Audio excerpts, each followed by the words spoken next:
네, 저는 마이크로소프트에서 채널 세일즈 애저 쪽을 담당하고 있는 김은진입니다. 반갑습니다.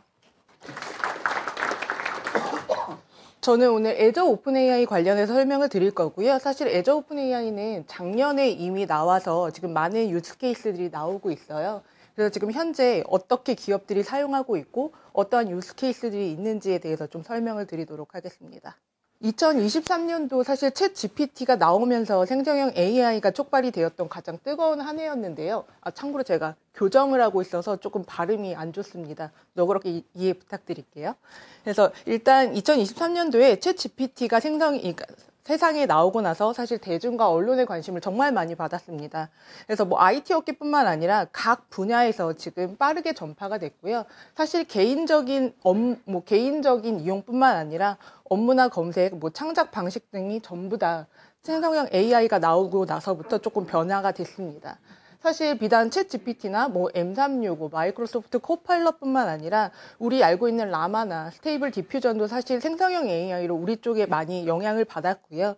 그리고 지금 보시면 아시겠지만 2023년 3월에 저희가 챗 GPT 터보라는 게 처음 세상에 나왔고요. 사실 이때부터 우리가 주목을 하기 시작했습니다. 근데 2023년 3월이라고 우리는 알고 있으나 사실은 2022년도 11월에 챗 GPT는 애저에서 이미 서비스를 하고 있었던 서비스입니다. 다만 왜 3월부터 저희가 이거를 주목을 했냐면 자연어로 입력을 하고 자연어로 답변을 받는 그 모델이 그때 나오기 시작을 한 거고요. 지금 보시면 아시겠지만 한 달이나 두 달에 걸러서 지금 기능들이 나오고 서비스들이 이네이블 되는 걸 보실 수가 있고요. 처음에 시작은 자연어, 그러니까 랭귀지 모델이었다면 사실 저번 주에 발표가 됐을 때 비디오까지 지금 서비스가 나오고 있는 상황이고요. 이런 식으로 지금 굉장히 빠른 속도로 많은 AI 모델들이 고도화되고 있는 것을 보실 수가 있습니다.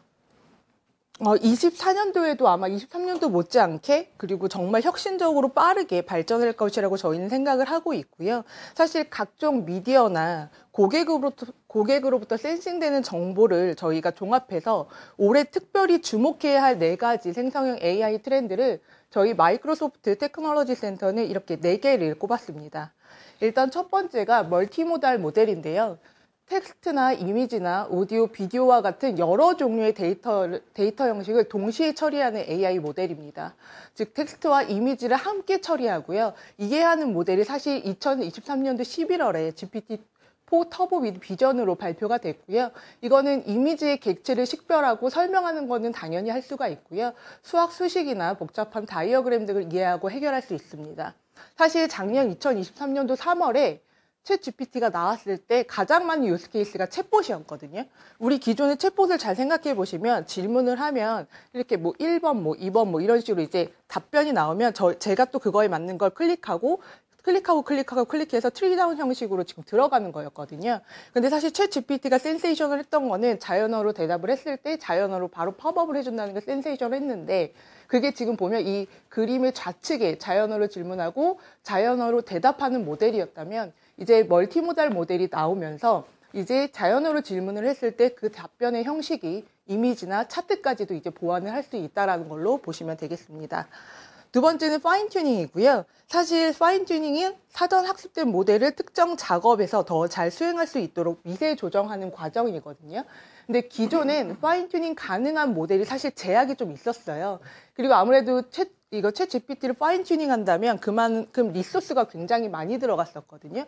GPU나 이런 것들을 저희가 그러니까 소스를 확보하는 게 정말 어려웠기 때문에 사실 파인 튜닝보다는 저희는 라그 패턴이라는 사용을 권장을 드렸어요. 하지만 이제는 모델 미세지 조정이 보다 높은 품질로 그다음에 속도랑 토큰의 제약을 좀 덜 받는 형태로 가능하기 때문에 파인 튜닝 모델도 저희가 권장을 드리고 있습니다. 사실 우리가 언어 모델하면 챗 GPT만 보통 생각을 하시거든요. 근데 챗 GPT는 언어 모델 안에서 하나예요. 서비스 중에 하나거든요. 그 안에는 에이다라는 모델도 있고 베버지라는 모델도 있는데 사실 우리가 대화의 의도를 분류하는 것이 필요할 때도 있잖아요. 나랑 대화하는 사람이 나에게 호감을 보이는지 아니면 불쾌한 건지 이런 거를 분류하고 싶을 때는 사실 그 언어 모델에서 베비지라는 모델이 좀 더 특화가 되거든요. 그래서 그 모델을 통해서 하면 챗GPT 3.5 터보나 GPT-4 버전보다도 오히려 성능이 더 좋습니다. 그래서 그런 모델을 선별을 해서 파인 튜닝하는 걸 저희가 권장을 드리고요. 그리고 사실 저희가 작년에 잘 생각해 보시면 저희가 LLM이라고 해서 라지 랭귀지 모델을 많이 얘기를 했습니다. 그러니까 더 많은 데이터, 더 많은 학습 이런 거가 중요하다라고 해서 라지 랭귀지 모델을 많이 우리가 얘기를 했지만 이제는 모델의 크기는 작은데요. 그 특화된 최적화된 학습을 통해서 그 이상의 성능에 대해 구현을 하는 스몰 랭귀지 모델이 이제는 좀 곽감을 받고 있습니다. 저희 마이크로소프트 리서처에서 개발한 파이2라는 게 이 모델의 대표적인 예인데요. 27억 개의 파라미터를 가지고 있는데 최대 25배 큰 모델들을 능가하거나 동등한 성능을 보여주고 있습니다. 이건 아마 검색해 보시면 확인이 가능하실 거고요. 사실 아무래도 스몰 랭귀지 모델은 그 데이터의 학습이 라지 랭귀지 모델을 따라갈 수는 없습니다. 그렇다 보니까 이러한 부족은 라그 패턴을 이용해서 그 난리지를 갖고 와서 스몰 랭귀지 모델에 붙이는 형식으로 좀 많이 보완을 하고 있습니다. 그리고 스몰 랭귀지 모델이 아무래도 작은 모델이잖아요. 사실 라지 랭귀지 모델은 그 인프라가 수반이 돼야 되기 때문에 사실 클라우드 사업자 위에 올라와 있어야 됐거든요. 저희도 그렇게 판매를 했고요. 근데 스몰 랭귀지 모델은 지금 클라우드뿐만 아니라 엣지 디바이스나 아니면 클라이언트의 배포가 용이한 장점이 있습니다. 그러다 보니까 이렇게 스몰 랭귀지 모델이 나와서 마지막 번인 엣지나 하이브리드 형식으로도 가능한 것이 볼 수가 있습니다. 우리가 생성형 AI 서비스는 지금까지 모두 클라우드 기반이었거든요. 근데 이제 스몰 랭귀지 모델이 나오면서 이제는 엣지 또는 하이브리드 형태로 구성이 가능하고요. 아마 갤럭시 24가 좀 대표적인 모델일 것 같습니다. 그러니까 온 디바이스 형식으로 그들의 클라이언트사에서 배포를 하는 모델이 이제는 가능할 거라고 보고 있습니다. 제가 이거를 준비할 때가 발표하고 다음 날이어서 사실 여기 소라 쪽 여기 제가 표현되어 있는 이 링크를 타고 들어가 보시면 여기에 바로 보실 수가 있거든요. 그 당시에는 사실 동영상이 그렇게 많지는 않았어요. 근데 제가 월요일 날인가 화요일 날 발표를 하고 그날 바로 추가로 쫙 또 올라오더라고요. 지금 동영상이 정말 많이 올라오고 있고 그 동영상을 이용해서 음성이 합성되면서 지금 짧은 뮤직비디오나 짧은 영화 이런 것들이 지금 세상에 또 만들어지고 있습니다. 지금 소라는 지금 발표가 되었으나 사실 릴리즈가 된 것은 아니고요. 소라의 목표는 AI가 실제 세상에서 움직이는 물리적 세계를 이해하고요. 그러니까 프롬프트가 주어졌지만 그 프롬프트에 대해서 본인이 이해하고 그 배경에 대해서도 생성을 같이 하는 것을 목표로 하고 있습니다. 당연히 프롬프트는 그냥 텍스트로 치는 거고요. 그러면 비디오가 생성이 되고 좀 전에 말씀드렸지만 트랜스포머와 결합된 생성형 AI 모델이라고 보시면 될 것 같습니다. 그리고 좀 전에 말씀드렸지만 이거는 아직까지 릴리즈는 되지 않았습니다. 한정적으로 어세스만 가능한 거라고 보시면 될 것 같습니다. 현재 이 정도 수준까지 올라와 있는 거고요. 아마 지금은 이렇게 저희가 릴리즈 형태로만 동영상을 보여주고 있지만 이것도 어느 순간 분명히 사업성이 상품이 될 것이라고 저희는 생각하고 있습니다. 다만 현재까지는 이걸 이용할 수 없기 때문에 현재까지 나와 있는 기술을 이용해서 기업들이 어떻게 사용하고 있는지 설명드리도록 하겠습니다. 요즘 보고서를 보면 정말 IT 트렌드나 뭔가의 보고서를 보면 AI를 빼놓고는 말을 못할 것 같아요. AI의 본격화가 이제 시작이 됐고요. 사실 2023년도에 나오면서 시작이 됐는데 사실 1995년도에 데스크탑이 인터넷이 연결되면서 저희는 그걸 혁신이라고 봤고요.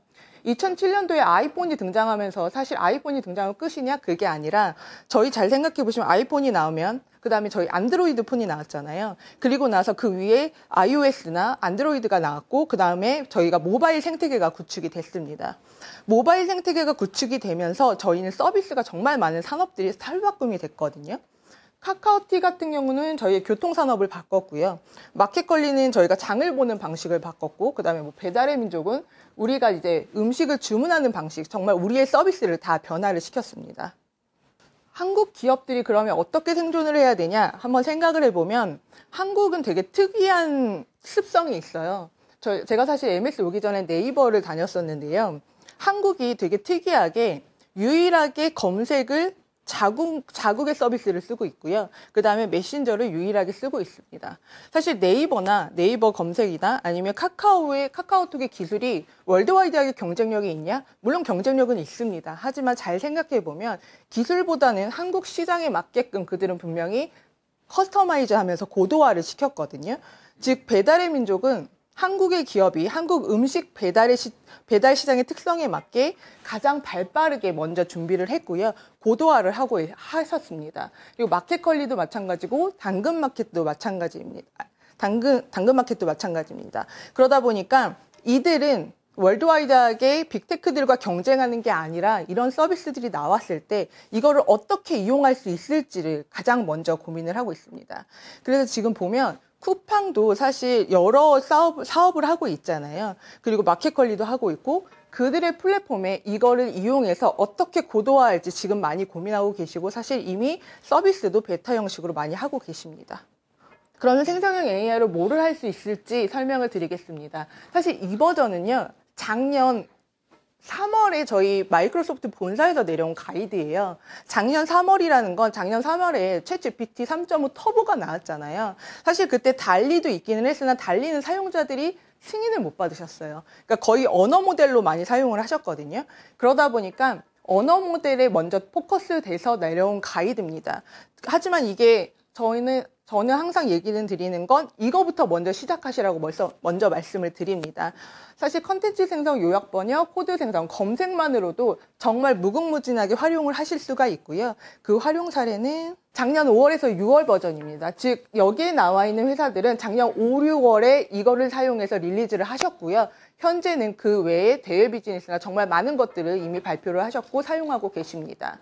잘 보면 아시겠지만 거의 다 챗봇이에요. 거의 다 인터널 서비스고요. 아까 질문이 하나 있으셨는데 그러면 그 데이터가 정확한 데이터인지 어떻게 검증할 수 있냐라고 그때 아까 말씀을 하셨는데 그것 때문에 사실 대외 비즈니스로는 처음에는 시작을 안 하셨습니다.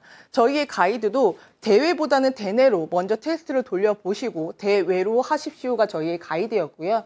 그래서 많은 대기업들이 시작을 하신 건 대내용으로 먼저 서비스를 해보겠다는 거고요. 만약에 대외로 하겠다 그래도 리스크가 적은 것들, 그러니까 조금 잘못된 정보가 나가도 그렇게 타격을 받지 않는 것들에 대해서만 먼저 시작을 하셨습니다. 사실 A사가 우리가 알고 있는 우리나라의 월드와이드 컴퍼니이고요. 지금 이 컴퍼니는 한국뿐만 아니라 해외에 정말 많은 비즈니스를 하고 계십니다. 그러다 보니 사실 생산 라인도 한국뿐만 아니라 사실 해외 쪽에 더 많거든요. 그러면 모든 매뉴얼이 정말 굿즈나 생산 라인의 매뉴얼이 정말 많아요. 그러다 보니까 그 매뉴얼에 대해서 난리지도 사람마다 다르고 그리고 그거를 찾아보고 싶을 때 이걸 어디를 찾아야 될지 너무 방대한 양을 찾는 거에 대한 어려움이 있으셨습니다. 그러다 보니까 일단은 기술 지원 매뉴얼에 대해서 먼저 챗봇 형식으로 구축하는 걸 하셨고요.